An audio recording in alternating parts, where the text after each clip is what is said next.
ৰাতিপুৱা 5টাতে উঠি এয়া কাপোৰ চাপোৰবিলাক ধোৱা হৈ গ'ল।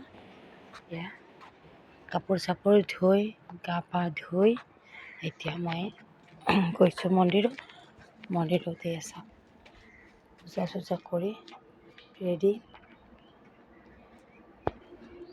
এতিয়া মই আপোনালোকক দেখাম আমাৰ নদী পাৰটো, গছ গছনিবিলাক। নদী পাৰটো এতিয়াও মানে কুঁৱলী হৈয়ে আছে। এচাক পূৰা নিয়ৰ পৰি আছে, দেখা নাপায়, ইফালৰ বস্তু ইফালে দেখা নাপায়। ঠাণ্ডাৰ দিন,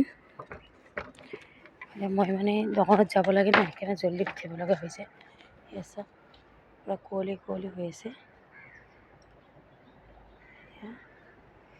কুঁৱলী এতিয়া আৰু বেছি পৰি আছে। এতিয়া 6টা বাজি গ'ল, মোৰ কাম চাম হৈ গ'ল। এতিয়া মই দোকানত যাম। জীৱনটোত কষ্টৰ বাহিৰে একো নাই। কষ্ট কৰিলে বোলে এদিন নহয় এদিন ফল পায়। মই সেই গতিকে কষ্ট কৰি আছোঁ। যি হ'ব হ'ব, সকলোখিনি ভগৱানৰ ওপৰতে এৰি দিছোঁ। এয়া